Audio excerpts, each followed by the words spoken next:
بسم الله الرحمن الرحيم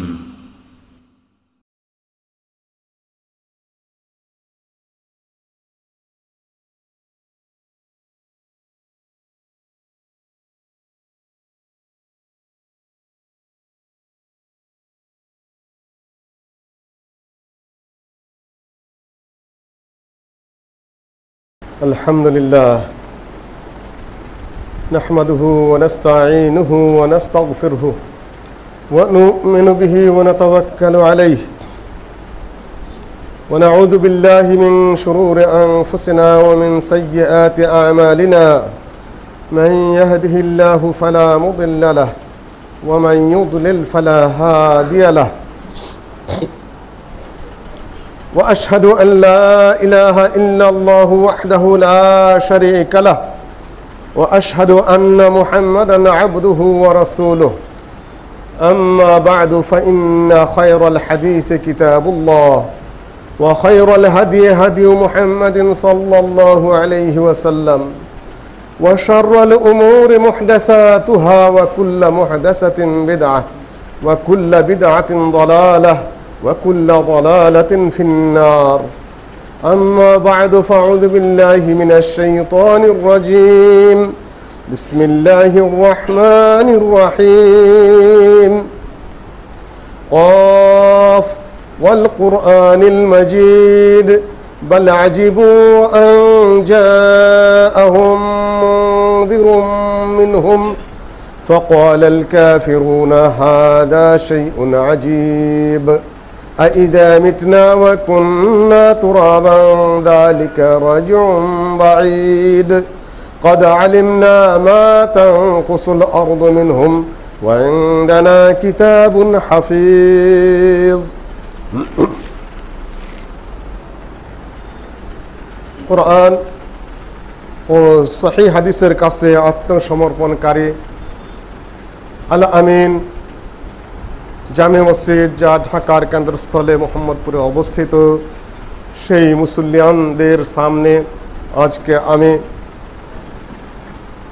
সংক্ষিপ্তভাবে দুটি বিষয় নিয়ে আলোচনা করব।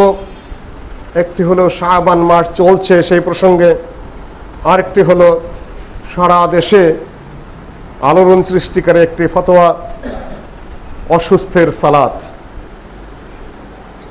দুটি বিষয় নিয়ে প্রাসঙ্গিক আলোচনা করার চেষ্টা করব ইনশাআল্লাহুল আজিজ। যদিও বিষয় দুটির আলোচ্য এবং পদ্ধতি এবং হাদিসের উপস্থাপনা এবং ইজতিহাদের যে ধারাগুলো আছে, সে পর্যায়ের জাননেওয়ালা মানুষ আমি নই, কিন্তু যেহেতু দুটো বিষয় নিয়ে অত্যন্ত কথাবার্তা হচ্ছে, সুতরাং আমি কোনো ধরনের তেমন দায়িত্ব না নিয়ে কোরআন হাদিস উলামায়ে কেরামের বক্তব্য আপনার সামনে উপস্থাপন করার চেষ্টা করব ইনশাআল্লাহ আজিজ। শাবান মাস চলছে শেষের দিকে। শাবান মাসে নবী সাল্লাল্লাহু আলাইহি ওয়াসাল্লাম এত পরিমাণ সিয়াম পালন করতেন যে অন্য কোনো মাসে এত সিয়াম পালন করতেন না। অন্যান্য মাসে সিয়াম পালনের কিছু কিছু বিধান রয়েছে, আইয়ামে বিদ ইত্যাদি ইত্যাদি, সেগুলো আমার আলোচ্য বিষয় নয়। শুধু শাবান মাস নিয়ে আলোচনা করতে চাই এবং দ্বিতীয় পর্ব যেটা সেটা আমি বলেছি। তিনি করেছেন ঠিকই, কিন্তু উম্মতকে 15 তারিখ চলে গেলেই সিয়াম পালন করতে নিষেধ করেছেন। শাবানের প্রথম 15 পর্যন্ত আপনার সিয়াম পালন করতে পারবেন।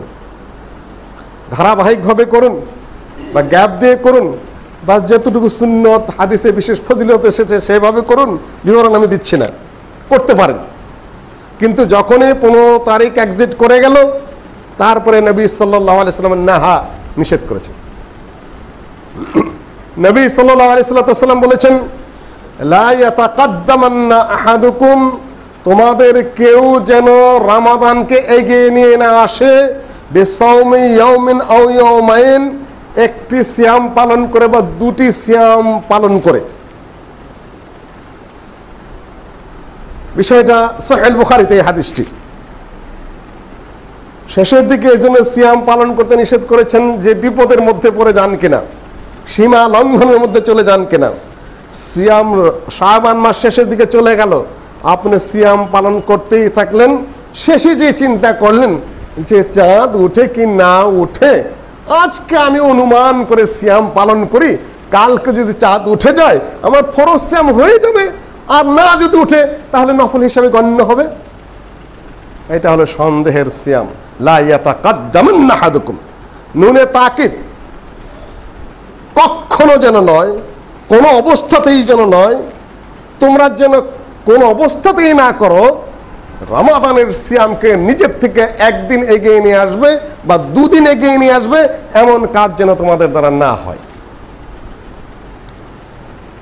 হাদিস সহিহ বুখারীতে, সুনান আবু দাউদ হাদিস, মান সামা ইয়াউমাল্লাযী ইউশাক্কু ফীহি ফাকাদ আসা আবাল কাসিম সাল্লাল্লাহু আলাইহিস সালাতু ওয়াসসালাম, যে ব্যক্তি সন্দেহপূর্বক বা সামান্যতম তার শখ এবং শোভা আছে এমত অবস্থাতে যদি কেউ সিয়াম পালন করে তাহলে সে নবী মুহাম্মদ সাল্লাল্লাহু আলাইহি ওয়াসাল্লামের বিরোধিতা করলো, বিরুদ্ধাচরণ করলো।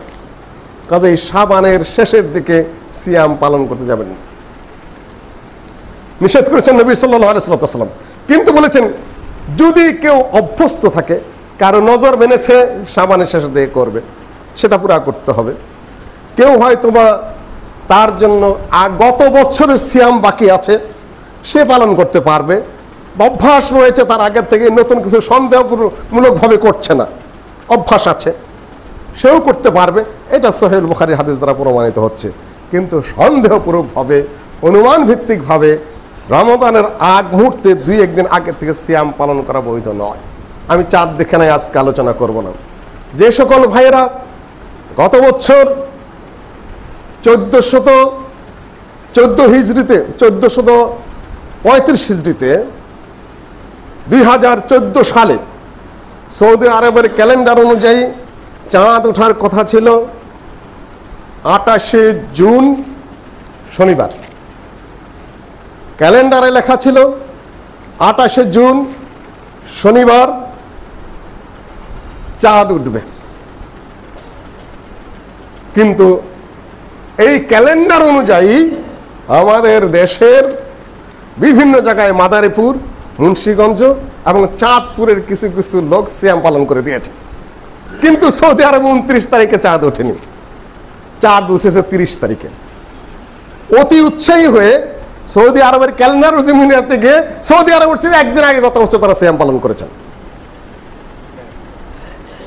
পত্রপত্রিকা সব রয়ে গেছে, পেপার কাটিং সহ আমার কাছে।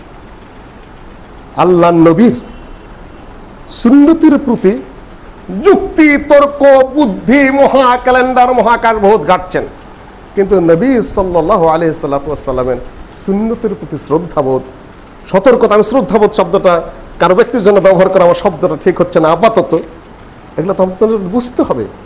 29 তারিখে চাঁদ ওঠার কথা ছিল, খবর না নেই 29 তারিখে লিখে দিলেন। সৌদি আরবের সাথে মিলে আমাদের সিয়াম পালন করা বৈধ কি না বৈধ সেটা আজকে আমার আলোচ্য বিষয় না, আমি অর্ধেক আলোচনা করা পছন্দ করি না। কিন্তু কথা হলো কাজটা করলেন কি, ক্যালেন্ডার অনুযায়ী সৌদি আরব 29 তারিখে নিজেরা সিয়াম পালন করলেন। এদেশে কোনো কোনো জায়গায় সৌদি আরবে 29 তারিখে চাঁদ ওঠে নেই, তারা 30 তারিখ পুরা করলেন, আপনারা সৌদি আরব চেয়ে একদিন আগে সিয়াম পালন করলেন। কত বছরের কথা। কাজে এই সকল কাজ অত্যন্ত খেয়াল করে করতে হবে। নবী সাল্লাল্লাহু আলাইহি ওয়াসাল্লাম এত সতর্ক করেছেন, শাবানের শেষের দিকে গেলে তোমরা সিয়াম পালন করবে না, রমজানের সিয়ামকে কোন অবস্থায় এগিয়ে নিয়ে আসবে না। সন্দেহের জন্য দিন যদি তোমরা সিয়াম পালন করো তাহলে নবী সাল্লাল্লাহু আলাইহি ওয়াসাল্লামের বিরুদ্ধাচরণ করবে। কিন্তু অতি উৎসাহিত হয়ে কোন পর্যন্ত চলে গেছেন। সম্মানিত উপস্থিতি, এই মাসে বেশি বেশি রমাদানের জন্য প্রস্তুত হওয়ার প্রয়োজনীয়তা রয়েছে। এই জন্যই নবী সাল্লাল্লাহু আলাইহি ওয়াসাল্লাম প্রস্তুতি নিতেন। প্রথম 2 সপ্তাহ সিয়াম পালনের অতিরিক্ত তাকিদ এই জন্য রয়েছে, রমাদানের জন্য তোমরা প্রস্তুত হও। শেষের 2 সপ্তাহ আবার না রাখার জন্য তাকিদ রয়েছে এই জন্য যে শেষের 2 সপ্তাহে একে সন্দেহের মধ্যে পড়ে যেতে পারো। আর দ্বিতীয় হলো, আগেই যদি তোমরা পুরা শাবান সিয়াম পালন করে নিজেরা দুর্বল হয়ে পড়ো, তো রমজানের জন্য সেটা আরেকটু সমস্যা হয়ে দেখা দিতে পারে। তাদের শেষের দিকে একটু খেয়ে পরে শরীরটাকে একটু রমজানের জন্য প্রস্তুত করে নাও। এই মাসে আরো যে কাজটি আমরা করেছি, যদি সেটা পাস হয়ে গেছে, তারপরেও শাবানের সাথে জড়িত, সুতরাং আমি সেদিকে একটু দৃষ্টি আকর্ষণ করতে চাই, যদি আমার ভাইরা সেটা করেছেন। কিছু জাল, কিছু জাইফ, কিছু অপ্রাসঙ্গিক বর্ণনা উপস্থাপন করে তারা ঢাক ঢোল বাজিয়ে বহুত আমল করে ফেলেছেন। আমি বর্ণনা এর জন্য বলছি, হাদিসের জন্য বলছি না, যে বর্ণনা প্রমাণিত হওয়ার আগ পর্যন্ত সেটা হাদিস নয়। যেরকম একজন বিজ্ঞানের শিক্ষক একটা কিছু প্রপোজাল দিলেন, এটা হতে পারে, এটা অনুমান, যেরকম ডারউইনের থিওরি অফ ইভলিউশন, ক্রমবিকাশবাদ, এটা মতবাদ ছিল না, এটা ডারউইনের একটা প্রস্তাবনা ছিল, তার একটা ধারণা ছিল। ল্যাবরেটরিতে সার্বিকভাবে পরীক্ষা নিরীক্ষার পরে এটা থিওরি হিসাবে রূপান্তরিত হওয়া পর্যন্ত পৌঁছে নাই। আর না পৌঁছার কারণে পরবর্তীতে জেনেটিক্সের বৈজ্ঞানিক ম্যান্ডেলের থিওরি সহ পরবর্তী বিভিন্ন ধরনের সুপরীক্ষিত এবং প্রমাণিত থিওরির সামনে সেটা পরাভূত হয়েছে এবং সেটা বাতিল বলে গণ্য হয়ে গেছে, কারণ সেটা থিওরিতে রূপান্তরিত হয়েছিল না, সেটা তার একটা প্রস্তাবনা। ঠিক এমনই হাদিসের কিতাবে একটি বর্ণনা থাকলে সেটা অতক্ষণ পর্যন্ত হাদিস নয় যতক্ষণ পর্যন্ত না তা মুহাদ্দিসদের ল্যাবরেটরিতে পাস না হয়। এই জন্য আমি বর্ণনা বলছি, হাদিস বলছি না। সেটা হলো লাইলাতুন নিসফি মিন শাবান। 2 জায়গায় প্রতারণা হয়েছে এখানে। একটি হলো কোরআনের আয়াত নিয়ে, বিসমিল্লাহির রহমানির রহিম, হামিম ওয়াল কিতাবিল মুবিন, ইন্না আনজালনাহু ফি লাইলাতিন মুবারাকাহ, ইন্না কুন্না মুনজিরিন, ফিহা ইউফরাকু কুল্লু আমরিন হাকিম। হামিম সূরা দুখান, ওয়াল কিতাবিল মুবিন, কসম এই কিতাবের, আল্লাহ পাক নিজে কসম করছেন। ইন্না আনজালনাহু ফি লাইলাতিন মুবারাকাহ, ইন্না কুন্না মুনজিরিন, আমরা নিশ্চিতভাবে অবতীর্ণ করেছি এই কিতাবকে একটি বরকতময় রাতে। ফি লাইলাতিন মুবারাকাহ, নাকরা ইনডিফিনিট, একটি বরকতময় রাত্রিতে। ইন্না কুন্না মুনজিরিন, নিশ্চয় আমরা ভয় দেখাচ্ছি, ভীতি প্রদর্শন করছি জাহান্নামের শাস্তির এবং আযাবের। ফিহা ইউফরাকু কুল্লু আমরিন হাকিম, এই রাত্রিতে কুল্লু আমরিন হাকিম, প্রত্যেক সুনির্ধারিত, সুনির্দিষ্ট এবং আল্লাহর পক্ষ থেকে সুনিশ্চিত বিধানগুলো এবং বিষয়বস্তুগুলো, কার্যক্রমগুলো এই রাত্রে বন্টন করা হয়। ইউফরাকু, বন্টন করা হয়, ডিস্ট্রিবিউশন করা হয়। আমরা মিন ইনদানা ইনদানা ইন্না কুন্না মুরসালিন। এই আয়াতগুলোকে অপব্যাখ্যা করে একদল লোক বলছে এটা হলো শাবান মাসের মধ্যরাত্রি। কোরআন কি মাসে অবতীর্ণ হয়েছে? ইন্না আনজালনাহু ফি লাইলাতিন মুবারাকাতিন ইন্না কুন্না মুনজিরিন, আমি এই কোরআনকে অবতীর্ণ করেছি একটি পবিত্র রাতে। কোরআনের তাফসীর প্রথমত কোরআন দিয়ে করুন। সূরা বাকারার ওই আয়াতে যান, শাহরু রমাদান আল্লাযী উনজিলা ফীহিল কোরআন, শাহরে রমাদান এমন একটি মাস যে মাসে কোরআন অবতীর্ণ হয়েছে, এটা কোরআন দ্বারাই প্রমাণিত। আপনি কিভাবে এই লাইলাতুল মুবারাকাকে লাইলাতুন নিসফি মিন শাবানে নিয়ে গেলেন নিজের ভাব মতো? আর লাইলাতুল কদর কোন মাসে? রমাদান মাসে। ইন্না আনজালনাহু ফি লাইলাতুল কদর, আমি অবতীর্ণ করেছি এই কোরআনকে লাইলাতুল কদরে। লাইলাতুল কদরে খায়রুম মিন আলফি শাহর। আমি পরবর্তী আয়াতের ব্যাখ্যা বিশ্লেষণ লম্বা করছি না। রমাদান মাসে লাইলাতুল কদর এবং লাইলাতুল কদর এই কোরআনে কারীম অবতীর্ণ হয়েছে। এই কোরআন দ্বারা কোরআনের এই আয়াতের তাফসীর সম্পূর্ণরূপে প্রমাণিত। এরপর আর কি বলতে চান? তারপরেও যদি গায়ের জোরে বলেন এটা লাইলাতুন নিসফি মিন শাবান, কুল হাতু বুরহানাকুম ইন কুনতুম সাদিকিন, আপনি কোরআন থেকে বা হাদিস থেকে একটা দলিল নিয়ে আসুন যেটা গ্রহণ করা যেতে পারে। ইমাম ইবনে কাসির বলছেন, যারা বলতে চায় যে এই রাত্রি লাইলাতুন নিসফি মিন শাবান ফাকাদ আবআদান নুজআহ। যে ব্যক্তি বলতে চায় যে এই কোরআন অবতীর্ণ হওয়ার মাস কিংবা এই বন্টনের মাস বা রাত্রি হলো এই রাত্রিটা হলো শাবানের মধ্যরাত্রিতে, মধ্য শাবানের রাত্রিতে, ফাকাদ আবআদান নুজআহ, সে ব্যক্তি তার জীবজন্তু ঘোড়া গাধা উট ছাগলকে চড়াতে নিয়ে যাওয়ার কথা ছিল একটি চারণগাহে যেখানে ঘাস পাতা আছে সেখান থেকে সরিয়ে সে মরুভূমিতে নিয়ে গেছে। ফাকাদ আবআদান নুজআহ, নুজআহ হলো এমন মাঠ যেখানে ঘাস থাকে, সেটাকে দূরে ঠেলে দিয়ে সে মরুভূমিতে চলে নিয়ে গেছে তার ছাগল এবং উটগুলোকে।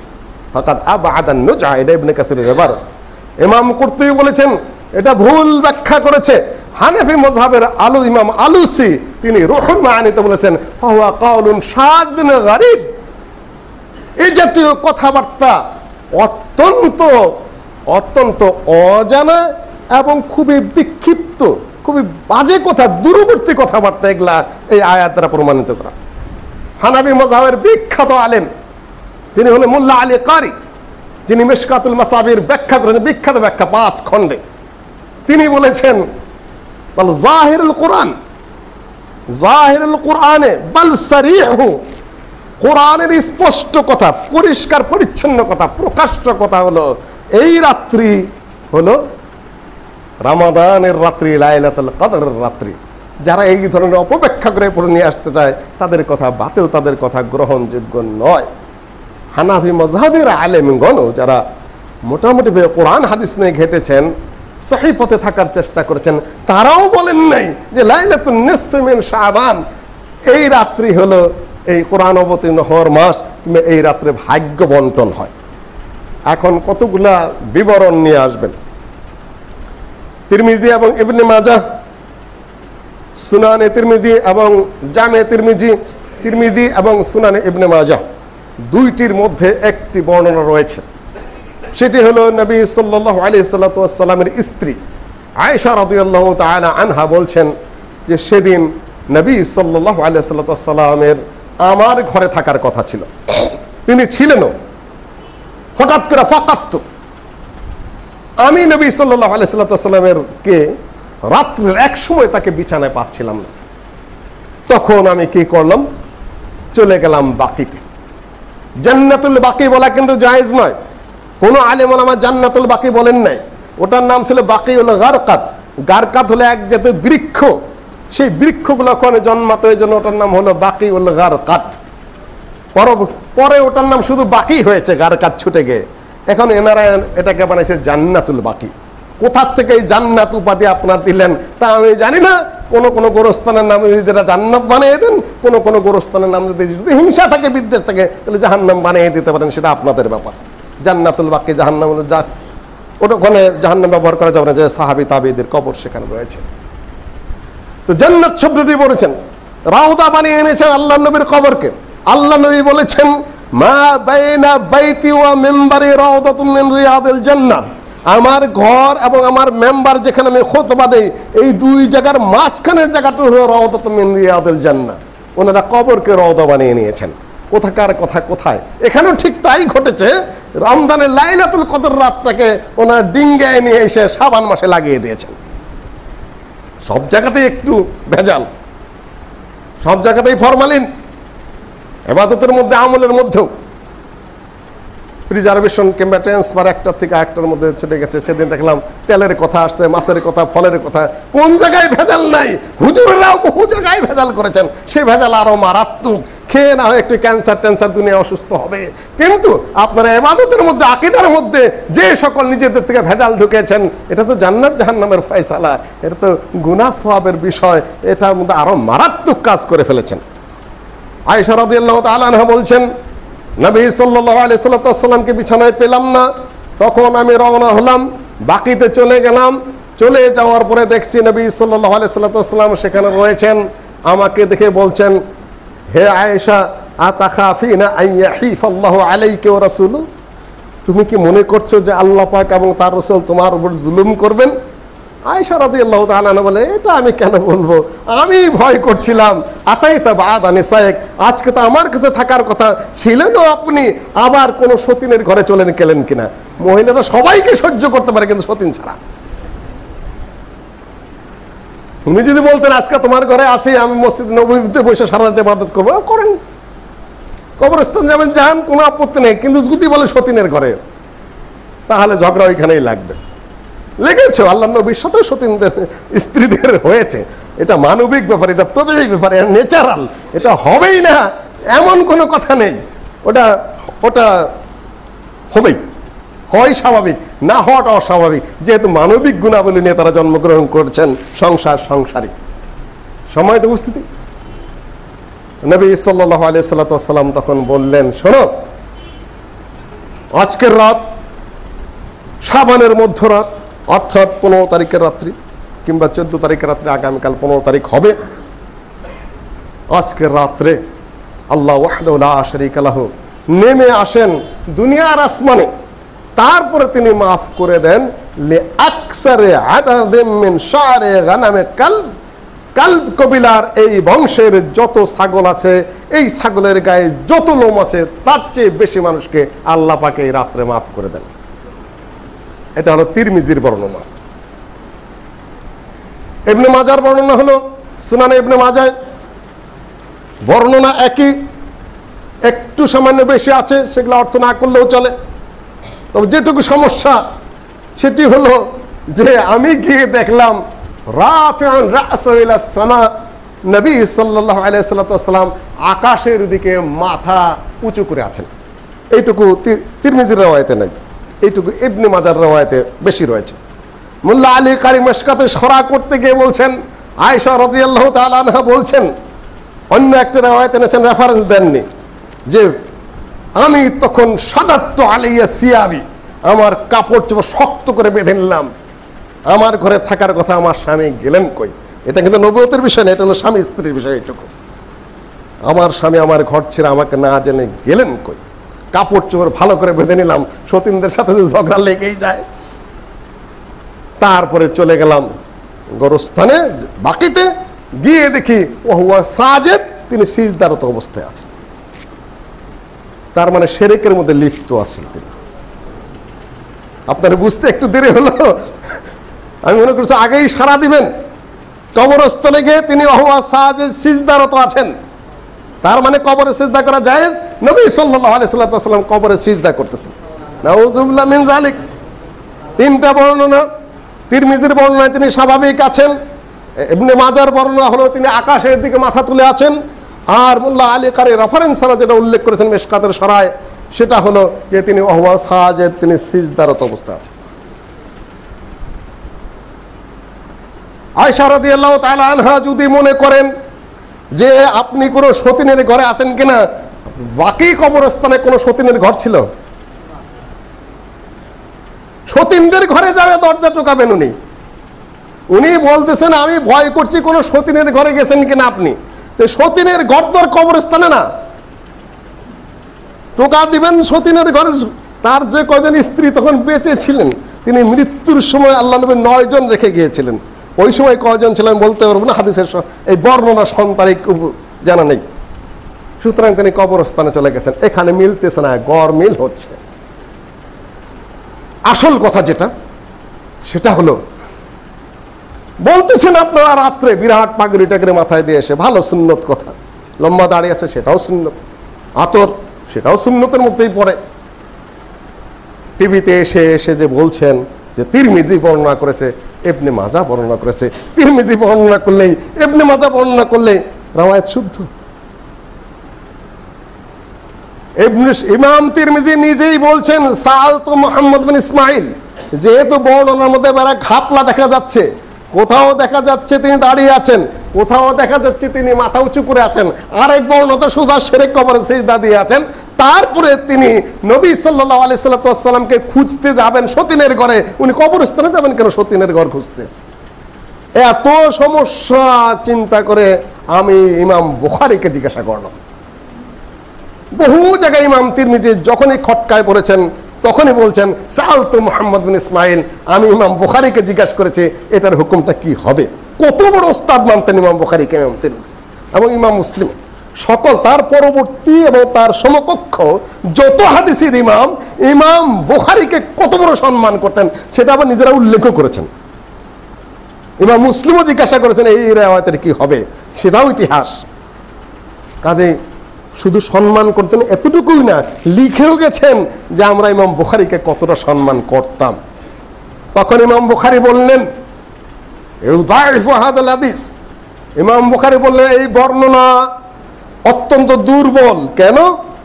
রওয়ায়াত করেছে হাজ্জাজ বিন আরতা, তিনি বর্ণনা করেছেন ইয়াহইয়া ইবনে আবি কাসির থেকে, ইয়াহইয়া ইবনে আবি কাসির উরওয়া থেকে। ইমাম তিরমিজি এবং ইমাম বুখারী দুজনেই একমত হয়েছেন যে হাজ্জাজ বিন আরতা ইয়াহইয়া ইবনে আবি কাসিরের কাছে শুনেনি, ইয়াহইয়া ইবনে আবি কাসির উরওয়ার কাছে শুনেনি। সনদের দুই জায়গা কাটা, দুই জায়গা কাটা। এইখানে ইমাম তিরমিজি নিজেই উল্লেখ করেছেন এই রিওয়ায়াতটা বর্ণনার পরে। তারপরে আপনারা কোন লজ্জায়, কোন শরমে সরাসরি বর্ণনা দিচ্ছেন? উনি নিজেই বলছেন যে হাদিস গ্রহণযোগ্য না, সহিহ না, হাসানও না। ইবনে মাজাহ ঠিক একই সনদে বর্ণনা করেছেন। ইমাম বুসিরি সহ, মুস্তাফা আজমি সহ যারা ইবনে মাজাহ ঘেটেছেন, তারা ওই ইবনে মাজাহ নিজেই লিখে দিয়ে নিচেই লিখে দিয়েছেন ওই কিতাবের নিচেই যে এই সনদের অবস্থা কি। তারপর আপনারা বর্ণনা করবেন ওইটুকু বর্ণনা না করে, কিতাবে থাকলে সেটা হাদিস হলো। এই জন্য আমি বলছি, আমি আগেই বলছি না যে এটা হাদিস, আমি বলছি এটা একটা বর্ণনা মাত্র। আসুন শাবান মাসে, যেহেতু শাবান নিয়ে কথা বলছি আমি, শাবান মাসে নিয়ে আরো বর্ণনা রয়েছে যে এই রাত্রে লাইলাতুন নিসফি মিন শাবান, যখন শাবান মাসের 15 তারিখের রাত্রি আসে তখন তুকতাউল আজাল, মৃত্যুগুলা লেখা হয়। হাত্তা ইন্নার রাজুলা লা ইয়ানকিহ, এমনকি একটা ব্যক্তি বিয়ে করে ওয়াইউলাদু লাহু, তার বাচ্চা হয়, অথচ এই রাত্রিতে আল্লাহর কাছে লিপিবদ্ধ হয়ে যায় সে মৃত্যুর মধ্যে গণ্য হয়ে যাচ্ছে। বর্ণনা করছেন তাবারি, বর্ণনা করেছেন এটা। এর মধ্যে ওসমান বিন মুহাম্মদ যায়ীফ এবং আখনাস বর্ণনা করেছেন, এই জন্য মুরসাল। আখনাসের সাথে নবী সাল্লাল্লাহু আলাইহি ওয়াসাল্লাম কোনোদিন দেখা হয়নি, নিজেরাই বর্ণনা দিচ্ছেন মুহাদ্দিসিনগণ। তারপরে শাবানের ফজিলতে ভাগ্যের বর্ণনা দিয়েই চলেছেন। এতটুকু যদি আপনি না জানেন তাহলে ফজিলত বয়ান করে যান কেন, আর শোনেনই বান কেন, শুনছেন কেন? শ্রোতাদের দোষ বক্তার চেয়ে বেশি। বক্তা তার ব্যবসা করবে, শুদ্ধ সত্য কথা বললে তাকে প্রচুর পরিশ্রম করতে হয়, আর অসত্য কথা বলে মানুষকে যারা বেউকুফ বানায় তাদেরকে চান্সই বা দিচ্ছেন কেন? স্বাভাবিক সাধারণ কথা যা সত্য বলুন, খুব বিরাট আল্লামা হয়ে আসতে হবে সবার, তা আমি বলছি না। স্বাভাবিক সত্য যা প্রমাণিত ওইটুকু বলুন। যা জয়েব, জাল, বাজে কথা, বানাওয়াটি কথা, তার সূক্ষ্ম তত্ত্বগুলো যদি আপনি না জানেন তাহলে একতরফা কথাগুলো মানুষকে বেউকুফ বানাচ্ছেন কেন? আলী রাদিয়াল্লাহু তাআলা আনহুর বর্ণনা, যখন লাইলাতুন নিসফি মিন শাবান আসবে, ফাকুমু লাইলাহা ওয়াসুমু ইয়াওমাহা, যখন এই রাত্রি আসবে তা সেই রাত্রে তোমরা জাগরণ করবে এবং দিনে তোমরা সিয়াম পালন করবে। কেননা এই রাত্রে গুরুবের শামসের সাথে সাথে, সূর্য ডোবার সাথে সাথে আল্লাহ তাআলা শেষ আকাশে নেমে আসেন এবং ডাকতে থাকেন, আলা মিন মুস্তাগফিরিন ফাগফির লাহু, আলা মিন মুস্তারজিকিন ফারযুকহু, আলা মুবতালান ফাওয়াফিয়াহু, আলা কাযা আলা কাযা হাত্তা ইয়াতলু আল ফাজর। ইবনে মাজাহর বর্ণনা। এই রাত্রে আলী রাদিয়াল্লাহু তাআলা আনহু বলেন যে আজকের এই রাত্রে তোমরা জাগরণ করবে, দাঁড়াবে, ইবাদত বন্দেগী করবে এবং দিনে সিয়াম পালন করবে। কেননা নবী সাল্লাল্লাহু আলাইহি সাল্লাম বলেছেন যে আজকের এই রাতে সূর্য ডোবার সাথে সাথে আল্লাহ ওয়াহদাহু লা শারীকা লাহু প্রথম আকাশে নেমে আসেন এবং ডাকতে থাকেন, কে গুনাহ মাফ চাও আজকে গুনাহ মাফ করে দেব, কার রিজেকের অভাব আছে রিজেক চাও আমি রিজেক দিয়ে দেব, কে বিপদগ্রস্ত আছো বিপদ মুক্তি চাও বিপদ মুক্ত করে দেব, আলা কাদা আলা কাদা, আর কি আছে আর কি আছো চাইতেই থাকো, আল্লাহ পাক ডাকতেই থাকেন একেবারে ফজর পর্যন্ত। বর্ণনা সুন্দর। চমৎকার। কিন্তু সনদের মধ্যে ইবনে আবি সাবরা আছেন, যার ব্যাপারে ইমাম আহমদ ইবনে হাম্বল এবং ইয়াহইয়া ইবনে মাইন বলেছেন কানা ইয়াদাউল হাদিস, এই লোক হাদিস জাল করে, মিথ্যা হাদিস বর্ণনা করেন। আর সনদের মধ্যে যদি মিথ্যাবাদী হাদিস জাল করে এমন রাবি থাকে, সেটা হাদিস মওজু জাল। আলী রাদিয়াল্লাহু তাআলা আনহুর নাম নিয়ে এত ফজিলত বয়ান করলেন, 10 কথায় নিমন্ত্রণ, 1 কথায় খেলাম না। সনদের মধ্যে ইবনে আবি সাবরা আছে যে হাদিস জাল করে, কথা সবাই বলেছে হাদিস তো রাবি জালকারী এবং মিথ্যাবাদী রাবি এবং হাদিস বানাউটে হাদিস বানায় এমন বর্ণনাকারী এই বর্ণনার মধ্যে রয়েছে। তাহলে ইবনে মাজার বরাত দিয়ে এই ফজিলত আপনাদের বয়ান করার কারণ কি? কোন হাদিস যদি জাল হয়, সে হাদিসটা জাল এই কথা উল্লেখ না করে কেউ যদি সেই বর্ণনাটা মানুষের সামনে তুলে ধরে, হারাম মুহাদ্দিসিন বলে তার এই বর্ণনা, এই কাজটাই হারাম। কোন আলেম বা মৌলবী কেউ যদি এই বর্ণনাটা, আলী রাদিয়াল্লাহু তাআলা এই বর্ণনাটা যে রাত্রে জাগরণ করো এবং দিনে তোমরা সিয়াম পালন করো, এর মধ্যে যদি জাল এবং মিথ্যাবাদী রাবি রয়েছে এই কথা উল্লেখ না করে যদি আলী রাদিয়াল্লাহু তাআলা আনহু থেকে কথিত এই বিবরণ যদি সেই বিবরণ করে, মুহাদ্দিসিন একমত সে একটা হারাম কাজ করেছে। উল্লেখ করবেন আপনি যে এই বিবরণটা জাল, যদি বর্ণনা করেনি। আরেকটি বর্ণনা রয়েছে, সেটি হলো, শোনো, ইন্নাল্লাহা লা ইয়াত্তালিউ ইলা জামিই খালকিহি, আল্লাহ ওয়াহদাহু লা শারীকা লাহু এই রাত্রে পৃথিবীর সকল সৃষ্টির দিকে, জীবের দিকে দৃষ্টি নিবন্ধন করেন। তারপরে তিনি সকলকেই মাফ করে দেন ইল্লা লিল মুশরিকিন ওয়া মুশাহিন, মুশরিক এবং মুশাহিন, মুশরিক এবং হিংসুক ছাড়া। বর্ণনা ভালো, শুনতেও চমৎকার, আহমদ এবং ইবনে মাজার বর্ণনা। কিন্তু ওলিদ বর্ণনার মধ্যে রয়েছেন তিনি মুদাল্লিস, অর্থাৎ উস্তাদের নাম ছাপিয়ে বর্ণনা করেন। তিনি বর্ণনা করেছেন আব্দুল্লাহ ইবনে লাহিয়া থেকে। আব্দুল্লাহ ইবনে লাহিয়া সকল মুহাদ্দিসিনের কাছে যায়িফ। আপনি লাস্ট উইকেটের পতন, আমি বলবো উইকেটের কথা বললে, আরে উইকেট তো সাধারণ খেলাধুলা, আপনি জাল জয়ীফ হাদিসের কারবার তো আরো বেশি খারাপ, আরো বেশি খারাপ। কাজী ভাই, আলেম ওলামাদের বর্ণনা, হাদিসের বিবরণ, এই রাত্রি এবং দিন প্রসঙ্গে এমন কোনো বর্ণনা নেই যেটা গ্রহণযোগ্য হতে পারে বা কোনো আমল সাব্যস্ত হতে পারে। কমপক্ষে বহু বিবরণ উল্লেখ করে, বহু জিরো একত্রিত করে যদি মনে করেন যে কোনো সংখ্যা হলো, আমার কিছু করার নেই। 1 কোটি জিরো যদি একত্রিত করেন, 1 হবে? বাম দিকে কিছু 1 2 দিয়ে তারপরে শূন্য বসাইতে থাকেন, তাহলে কিছুটা হবে। বহু জিরো একত্রিত করে যদি মনে করেন যে কোনো কিছু দাঁড়ালো, তাহলে আমার কিছু করার নেই। তারপর আল্লামা আলবানী বলেছেন, যেহেতু এটার পক্ষে আরো 2-1টা কথাবার্তা আছে, রাত্রে আল্লাহ পাক এই রাত্রে গুনাহগার, মুশরিক এবং মুশাহিন, মুশরিক এবং হিংসুক ছাড়া সকলকে মাফ করে দেন, বিবরণটা আছে। সুতরাং বহু বর্ণনা একত্রিত করে আমি এটাকে হাসান মনে করি। কিন্তু আগের গুলাকে কিছুই বলেননি, শুধু একটার কথাই বলেছেন যে আমি মনে করি এটা হাসান গায়রি হতে পারে, কিন্তু কোনো আমল সাব্যস্ত হবে না। আল্লাহ পাককে মাফ করে সেটা আল্লাহর ব্যাপার। সহিহুল বুখারীতে হাদিস এসেছে, কিতাবুত তাওহীদে, ইয়ানজিলু রাব্বুনা ইলা সামাইদ দুনিয়া হিনা ইয়াবকা সুলুসাল লাইল আখির, রাত্রে যখন 1/4 বাকি থাকে, প্রত্যেক রাত্রে আল্লাহ পাক নেমে আসেন এবং ডাকতে থাকেন, কে গুনাহগার আছো মাপ চাও, কে রোগী আছো রোগ মুক্তি চাও, কে রিজিক চাও। সহিহুল বুখারীর হাদিসে রয়েছে, এই আলাদা জাল জয়বানোর তোমার প্রয়োজন নেই, আপনি সব রাত্রেই দাঁড়ান, শেষ রাত্রে আপনাকে নিষেধ করেছে কে? কিন্তু এইটাকে খাস করা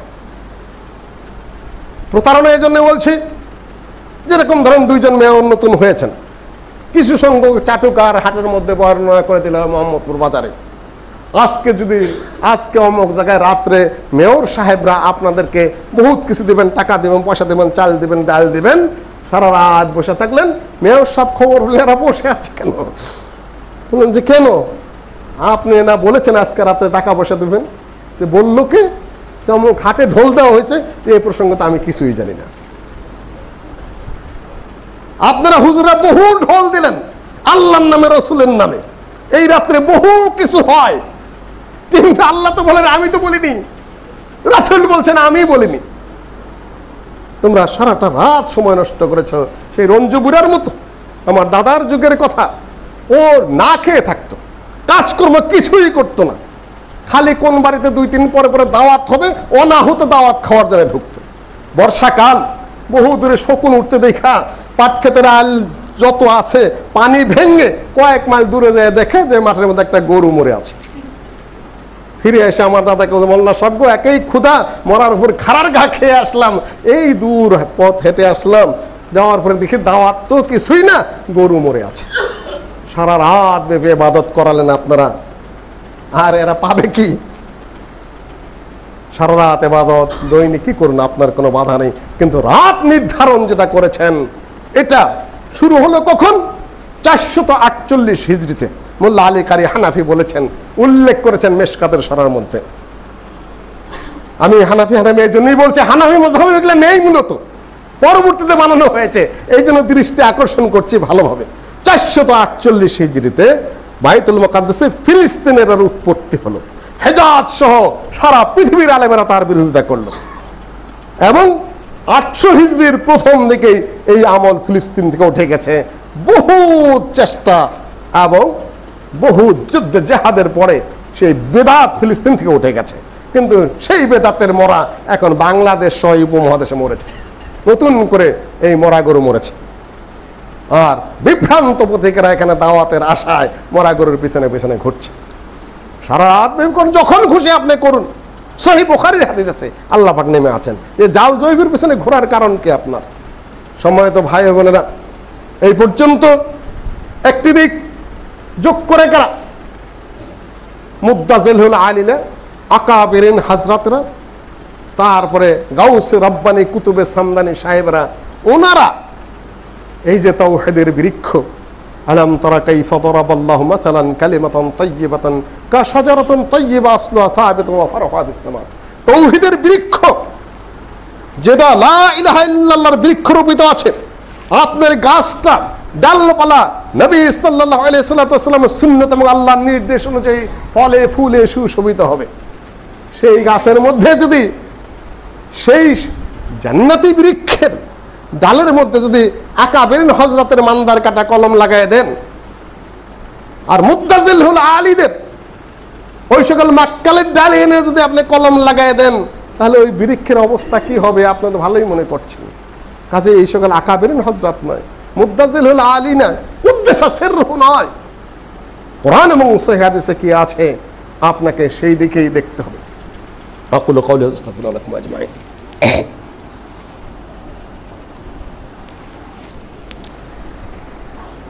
সংক্ষেপ করলাম, শাবানের সাথে যুক্ত ছিল, এই জন্য এইটুকু। দ্বিতীয় অধ্যায় হলো সারা দেশে আলোড়ন সৃষ্টি করেছে একটি ফতোয়া, চেয়ারে বসে সালাত আদায় করা। মূলত চেয়ারে বসা কোনো আলাদা বিষয় নয়, আলাদা মূল বিষয়টা হলো অসুস্থের সালাত। বিষয়টা নিয়ে যেভাবে কথা হয়েছে, যিনি বলেছেন তিনি যে একদম বাজে কথা বলেছেন তা আমি বলবো না, বিষয়টার মূল অস্তিত্ব আছে, কিন্তু যেভাবে বিবরণ দিয়ে ফতোয়া সেট করেছেন, ফতোয়াটার কনক্লুশনটা ঠিক হয়নি বলে আমার ধারণা। আমার ধারণা এই জন্যই বলছি, আমি কাউকে খেপাতে চাচ্ছি না, আমি যতটুকু বুঝতে পেরেছি তা বলছি আপনাদের সামনে। আমি অসুস্থের সালাত কিভাবে হবে সেটা চেয়ারে বলবেন না টুলে বসবেন না কিসে বসবেন, ওটা একটা আলাদা একটা চ্যাপ্টার, একটা বিক্ষিপ্ত একটা অংশ মাত্র। মূলত হলো অসুস্থ কিভাবে সালাত আদায় করবে। ইমরান বিন হুসাইন রাদিয়াল্লাহু তাআলা আনহুকে আল্লাহ নবী বললেন, সাল্লি কায়িমান, সহিহ বুখারীর হাদিস, তুমি দাঁড়িয়ে সালাত আদায় করবে, শুরু করবে। কেন পুরাটাই যদি দাঁড়িয়ে থাকেন তাহলে তো সালাত হবে না, রুকু আছে সিজদা আছে। সাল্লি কায়িমান মানে শুরু করবে। ফাইন লাম তাসতাতি ফাকাইদান, তুমি যদি না পড়ো তাহলে বসে পড়বে।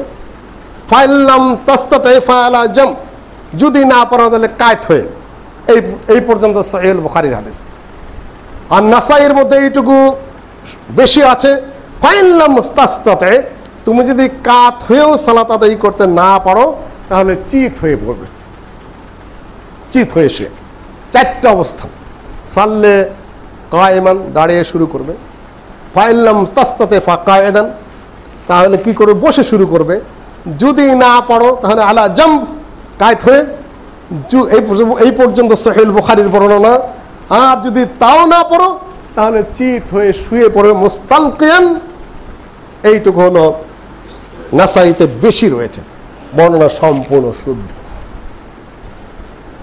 ওজরের মাসআলা, কোনো অবস্থাতেই কোনোভাবেই সালাত বাদ দেওয়া যাবে না।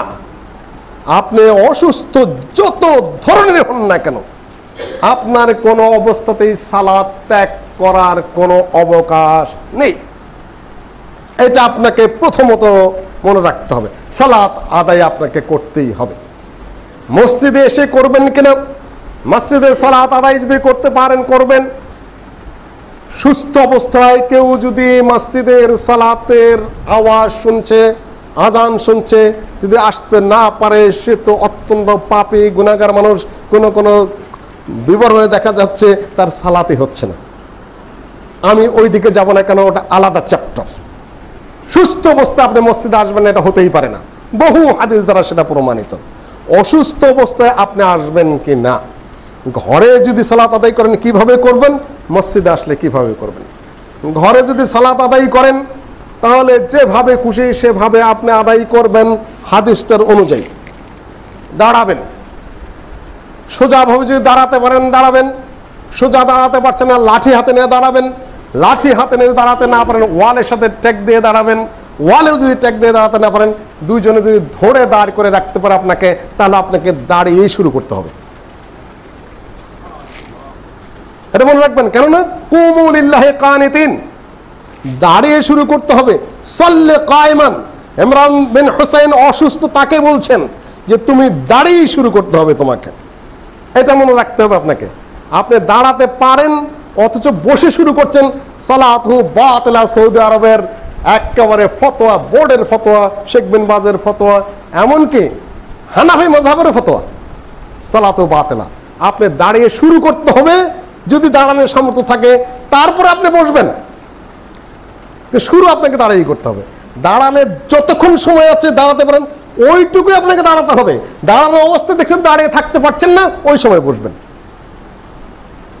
এটা মনে রাখবেন, সূক্ষ্ম কিছু বিষয় আছে।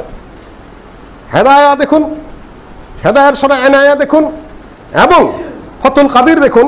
যদি হেদায়া কিছু একটু কথা আছে, দাঁড়ানো সত্ত্বেও যদি বসে শুরু করে তার সালাত হবে কিনা, হানাফি মাযহাবে বিরাট মতবিরোধ রয়েছে।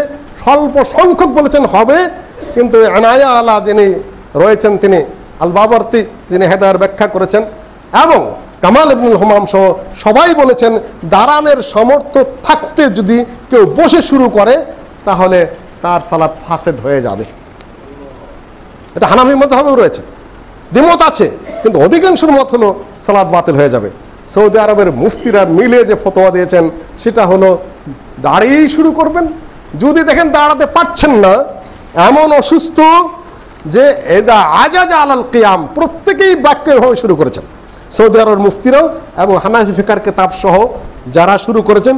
দাঁড়ানোর যার জন্য অসম্ভব, পারছেন না, কিংবা দাঁড়িয়ে যদি সালাত আদায় করে তাহলে পড়ে যাওয়ার সম্ভাবনা আছে, শক্ত অপারেশন হয়ে আছে, অপারেশনের ছুটে যাওয়ার সম্ভাবনা আছে, নানান কিংবা রোগ বেড়ে যাওয়ার সম্ভাবনা আছে, কিংবা পরবর্তী আরো বেশি সমস্যা হয়ে যেতে পারে, হয় বমি করে দিতে পারে, কিংবা পেশাব হয়ে যেতে পারে, পায়খানা হয়ে যেতে পারে, বাচ্চা পড়ে যেতে পারে, মহিলাদের নানান সমস্যার সম্ভাবনা যদি থাকে, ব্যক্তি নিজেই চিন্তা করবে আমি কোন অবস্থায় আছি, তাহলে সে বসে স্টার্ট করবে।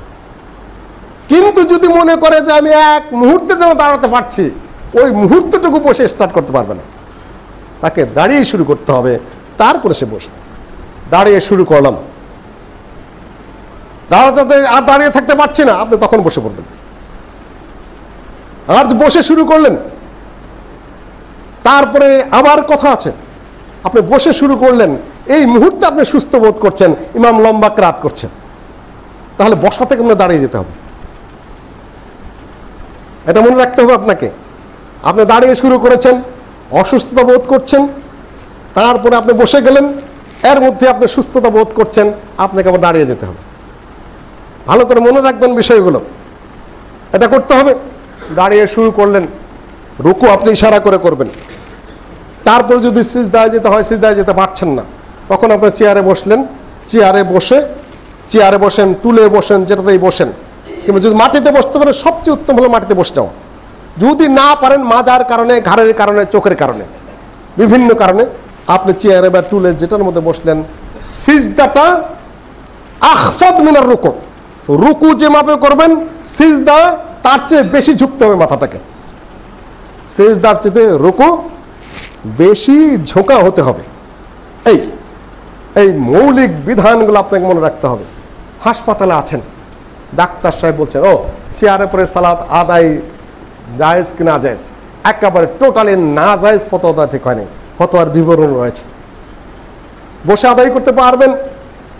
সৌদি আরবের ফতোয়া বোর্ড সহ মুফতিরা যা বলেছেন, শেখ বিন বাজ সহ, এবং বাংলাদেশের অধিকাংশ হানাফি মুফতিরা যা বলেছেন, আল্লামা আহমদ শফি সহ, বাবু নগরী সহ হানাফি মাযহাবের যারা বড় বড় আলেম তারা নিজেরাও চেয়ারে বসে সালাত আদায় করেন। কাজে একঘেয়ে হয়ে গেছে ফতোয়াটা, কিন্তু আমি বলবো না যে তার ফতোয়ার মূল সূত্রে ভুল আছে, তিনি কারেক্ট শুরু করেছেন। কেন মসজিদে এমন কিছুটা ফ্যাশন হয়ে গেছে আর কি, অনেকটা যে দাঁড়িয়ে সালাত আদায় করে বসেই শুরু করছে, কষ্ট করে দাঁড়িয়ে পড়তে পারেন, চেয়ার নিয়ে বসানোর জন্য অভ্যাস হয়ে গেছে। এটা অবশ্যই ঠিক নয়, কোনো অবস্থাতেই ঠিক নয়। এটা সালাত আপনি সর্বোচ্চ চেষ্টা করবেন, ফাত্তাকুল্লাহ মাস্তাতাতুম, যতক্ষণ পর্যন্ত পারো ততক্ষণ পর্যন্ত তুমি চেষ্টা করবে যেভাবে আছে। অপারক, তারপর অপারকের মাসালায় গিয়ে আপনাকে হতে হবে। কারণ আপনি দাঁড়াতে পারেন তারপরেও চেয়ার নিয়ে বসে শুরু করবেন, এটা যেন অভ্যাস হয়ে যাবে, না তা হবে না, এটা ঠিক হবে না। আপনি বসে সালাত কিভাবে আদায় করবেন? আপনি সিজদার সময় সিজদার থেকে উঠে যেভাবে বসেন সেইভাবে বসবেন, না হলে মুতারাব্বিআন, এই যে পাও দুটো এইভাবে ভাঁজ করে যেভাবে বসতে হয় দুই দিকে দিয়ে, এইভাবে বসতে পারেন। না হলে আপনার যেভাবে সহজ মনে হয় সেইভাবেই বসবেন, বিশেষ কোনো অবস্থাকে নির্ধারণ করে দেওয়ার কোনো প্রয়োজন নেই। আপনি একটা কাঠ বা কিছু টুল সামনে নিয়ে তারপর সেটার মধ্যে সিজদা দিবেন, নো, এটা হবে না, এটা শরীয়তের বিধান নয়। আপনি ইশারা করতে বলেন আউমে ঈমান, আপনি ইশারা করবেন, ইশারা করে সালাত আদায় করবেন। কোনো কিছু টুল বা সামনে রেখে মাথা ঠেকাতে চেষ্টা করবেন, এটা নয়, এটা বিধান নয়, শরীয়তের বিধান নয়, আপনি করবেন। হাসপাতালে আছেন, কি করবেন? দুই সালাত একত্রিত হয়ে গেছে, ডাক্তার সাহেব বলেন যে মাগরিবের সময় আপনার অপারেশন শুরু হবে, আপনি এশার সালাত মাগরিবের সাথে মিলিয়ে পড়ে নেবেন। আর যদি বলে এশার সময় আপনার শুরু হবে, তাহলে মাগরিব আপনি পিছিয়ে দিতে পারেন, মাগরিব এবং এশা একত্রে পড়ে নেবেন। ফজরের যেহেতু আগানোর কোনো বিধান নাই, ঠিক টাইম মতো হবে, জায়েজ আছে। ডাক্তার সাহেব যদি বলেন অপারেশন করে ফেললেন, তারপরে দেখালে একদিন দুই দিন সেন্স ফিরল না, তাহলে আপনি কি করবেন? তাহলে যখন আপনার হুঁশ ফিরবে তখন আপনি বাকি সালাদগুলো আপনি কাজা করে নেবেন, ইত্যাদি বিবরণ লম্বা বিষয় রয়েছে। আমি সেগুলোর আলোচনা আজকার বৃদ্ধি করছি না, শুধুমাত্র আপনাদেরকে বলছি যে যে কোনোভাবেই হোক সালাত আদায় করতেই হবে। কিন্তু এখানে আবার কাতারের বিষয়টা রয়েছে। নবী সাল্লাল্লাহু আলাইহি ওয়াসাল্লাম আলা তাসুফুনা কামা তাসুফুল মালায়েকা, তোমরা কি এমনভাবে কাতার করবে না যেভাবে ফেরেশতারা কাতার করে? আমরা জিজ্ঞাসা করলে কিভাবে? যে ইউতিমুনা সুফুল ওয়াল, প্রথম কাতারগুলো তারা পুরো করেন, তারপরে ওয়াতারাসুনা ফিস সাফ, কাতারের মধ্যে তারা সাফ করেন, রাস করেন, ইটের সাথে যেরকম ইট গেঁথে দেওয়া হয় ওইভাবে গেঁথে তারা দেওয়া। আনাস রাদিয়াল্লাহু তাআলা আনহু বলেন, কানা ইউলজিকু, আমাদের কেউ কেউ আমরা কি করতাম, একজন আরেকজনের পায়ের সাথে পা এবং কাঁধের সাথে কাঁধ মিলিয়ে দাঁড়াতাম। নোমান ইবনে বাশির থেকে এবং আনাস রাদিয়াল্লাহু তাআলা আনহু থেকে বর্ণিত সহিহুল বুখারীতে উল্লেখ রয়েছে, রুসু সুফুফাকুম, তোমরা একেবারে লাগিয়ে দাঁড়াও। এখন আমি হানাফি মাযহাবের কোনো কিতাবে পর্যন্ত পাই নাই যে এক মুক্তাদের সাথে আরেক মুক্তাদের পা মেলানো যাবে না। মোল্লা আলী কারি পর্যন্ত উল্লেখ করেছে রাসের অর্থ কি, একজনের সাথে আরেকজনের পা মিলে যাবে। এমনকি হানাফি মাযহাবের যে সবচেয়ে বড় মুহাদ্দিস হিসেবে স্বীকৃত দেওয়া হয় উমদাতুল কারিওয়ালা, এটা বদরুদ্দিন আইনি সাহেব সহিহুল বুখারীর ব্যাখ্যা করতে গিয়ে বলছেন রাস হলো একজনের সাথে অপরজনের পা মিলিয়ে দেওয়া। আমি এই জন্য বলছি চেয়ারের সালাতে কাতারের সাথে সম্পৃক্ত, এটা এই জন্য একটু উল্লেখ করছি। সেটাও তিনি বলছেন, এমনকি এই হানাফি আলেম যিনি সহিহুল বুখারী ব্যাখ্যা করেছেন তিনি বলেছেন যে তাসবিয়াতুস সাফ একজনের সাথে আরেকজনের পা মেলানো ওয়াজিব বলছেন তিনি। সৌদি আলেমরা সুন্নত বলেছেন, এই হানাফি আলেম বলেছেন ওয়াজিব। এবং যারা সুন্নত বলতে চায় তাদের প্রতিবাদ করেছেন 8-10 জায়গায় সহিহ বুখারীর ব্যাখ্যা করতে গিয়ে। আমি জানি না হানাফি মাযহাবের ভাইয়েরা যারা আজকাল, এমনকি আহলে হাদিসেরও যারা একজনের সাথে পা লাগান না, এবং হানাফি মাযহাব যে ভাইয়েরা বলেন যে নিজের পায়ে সে চাপায় রাখতে হবে, আরেকজনের পা মিলাতে গেলে ধাক্কা দিয়ে দিতে হবে, এটা হানাফি মাযহাবের কোনো কিতাবে নাই, এটা আপনাদের বানাওয়াটি কথা, ভারতীয় কিছু উর্দু কিতাবের কথা, ভারতীয় কিছু মোল্লা মৌলবীর বাংলা লেখা কিতাবের কথা। কোনো বড় আলেমে পর্যন্ত এর বিরুদ্ধে করেছে বলে আমার জানা নেই, আমার জানা নেই। মোল্লা আলী কারি হানাফি বলুন, এমনকি হেদায়ের মধ্যেও লেখা আছে মুহাদাহ, মহিলারা কেন পিছনে দাঁড়াবে, কেন নারী পুরুষ যদি একসাথে পা মিলিয়ে দাঁড়ায় তাহলে ফিতনার সৃষ্টি হবে। এটা হেদায়েতও আছে পা মিলানোর কথাটা। কিন্তু আমি জানি কামাল ইবনুল হুমাম হেদায়ের সরা করতে গিয়ে ফাতুল কাদিরের মধ্যে এই রসের হাদিস এক মুসলিম আরেক মুসলিমের পা মিলাতে হবে এই ব্যাপারে সব রওয়ায়াতগুলো উল্লেখ করেছেন। হানাফি মাযহাবের কোনো অথেন্টিক রেফারেন্সে দুই মুসল্লির মধ্যে ফাঁক রাখা যাবে এমন কোনো কথা এ পর্যন্ত আমি পাই নাই। আপনারা কোথায় পেলেন আমি জানি না। এমনকি দুই মুসলিমের মধ্যে যদি ফাঁক থাকে, আল্লাহ নবী বলেছেন সেখানে হাদাফ ঢোকে। হাদাফ হলো ইয়ামানের এক জাতীয় কালো ছাগল, ওই কালো ছোট ছোট শয়তানের মতো শয়তানগুলো দুই কাতারের মধ্যে ঢোকে। হাজার মুসল্লি সালাত আদায় করছেন, লক্ষ মুসল্লি সালাত আদায় করছেন, দুই পায়ে দুই মুসল্লি মিলাচ্ছেন না, মাঝখানে শুধু শয়তান দাঁড়াচ্ছে। তাহলে আপনার এই লম্বা লম্বা পাগড়ি আর ফজিলত কোথায় যায়? স্বেচ্ছায় সজ্ঞানে শয়তানকে জায়গা করে দিচ্ছেন।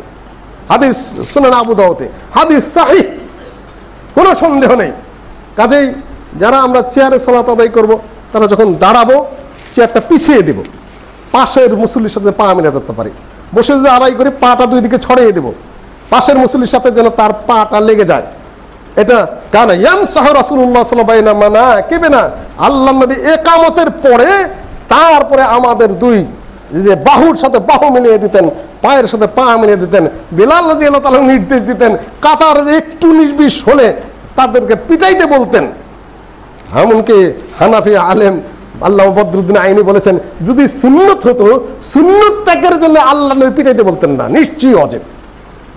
হানাফি মাযহাবের আল্লামা বদরুদ্দিন আইনি যত কঠিন কথা কাতার মিলাতের বলে, তিনি বোধহয় সর্বপ্রথম ওয়াজিবের কথা বলেছেন। আর বহু যুক্তি উপস্থাপন করেছেন এটা ওয়াজিবের ব্যাপারে। আর আশ্চর্য ব্যাপার, আজকাল মসজিদে মসজিদে কাতারের সাথে কাতার মিলানো হয় না। নবী সাল্লাল্লাহু আলাইহি সাল্লাম দেখলেন যে একজনের বুকটা একটু আগানো আছে, তিনি তাকে লা তুসাউনা সুফুফাকুম ইবাদাল্লাহ, হে আল্লাহর বান্দারা কাতার সোজা করো। কাজেই চেয়ারের সালাতের জায়েজ কি না জায়েজ খুব ফতোয়া দিচ্ছেন, কিন্তু কোন মসজিদেই এক মুসল্লি আরেক মুসল্লির সাথে পা মিলাচ্ছেন না এবং কাদের সাথে কাঁধ মিলাচ্ছেন না, মাঝখানে শয়তানের জন্য জায়গা করে দিচ্ছেন। এটা তো বেশি আলোচিত হওয়া দরকার ছিল। প্রাসঙ্গিক কথাটা আমি জন্য বলি, আমি মনে করি বাইতুল মুকাররম থেকে ফতোয়া জারি করা দরকার। আল্লামা বদরুদ্দিন আইনি থেকে শুরু করে, মোল্লা আলী কারির থেকে শুরু করে, হেদায়েত থেকে শুরু করে, হেদায়েত সরা একার ফাতুল কাদির থেকে শুরু করে সর্বত্র যেটা নিয়ে কঠিন বিবরণ এসেছে হাদিসের উপর ভিত্তি করে, আপনারা যে হানাফি হয়ে থাকেন তাহলে পায়ের সাথে পা মেলানোর ব্যবস্থাটা সম্পূর্ণ বাস্তবায়ন করুন। সিয়ারের সালাতের মাসালা, ওজরের মাসালা, ওটা অত্যন্ত সহজ ব্যাপার। আল আযার তুবিহুল মাহযুরাত, সমস্যা হলে ওজর হলে সবই জায়েজ আছে, এ নিয়ে এত কঠিন বিবরণের কোনো প্রয়োজন আছে বলে আমি মনে করি না। কাজেই যারা চেয়ারে সালাত আদায় করবেন, চেয়ারটা একটু ছোট হবে যাতে পিছনে সিজদাদের তার যেন সমস্যা না হয়। যখন দাঁড়াবেন তখন মুসলিমের সাথে মিলাতে পারেন। বসে করলে যেন এই আপনার বসে অবস্থায় যায় মুসলিমের সাথে পা মিলে, সবচেয়ে ভালো হয় মুআখার শেষ কাতারে যাওয়া। আল্লাহ নবী বলেছেন প্রথম কাতারটা পুরো করো, সমস্যা যত আছে ফিল মুআখার, আবু দাউদের হাদিস, শেষ কাতারে সমস্যাগ্রস্ত যত আছেন সব শেষ কাতারে। তবে আগের কাতারের ফজিলত আছে, অন্যকে সমস্যা না করে আরেকটা সুন্নতের উপর আমল যেন ক্ষতি না করে যদি পারেন করেন, না যেহেতু হাদিসের বিধান, ওয়ালের সাথে দাঁড়াতেও পারবেন, ওখানে আরেকজনের সমস্যাও হবে না। আল্লাহুম্মা আনসুর মান নাসারা দীনা মুহাম্মাদিন সাল্লাল্লাহু আলাইহি ওয়াসাল্লাম ওয়াজআলনা মিনহুম ওয়াখযুল মান খাযালা দীনা মুহাম্মাদিন সাল্লাল্লাহু আলাইহি ওয়াসাল্লাম ওয়ালা তাজআলনা মিনহুম। আল্লাহুম্মা শাত্তিফ শামলাহুম, আল্লাহুম্মা দাম্মির দিয়ারহুম, আল্লাহুম্মা খাররিব বুনিয়ানহুম।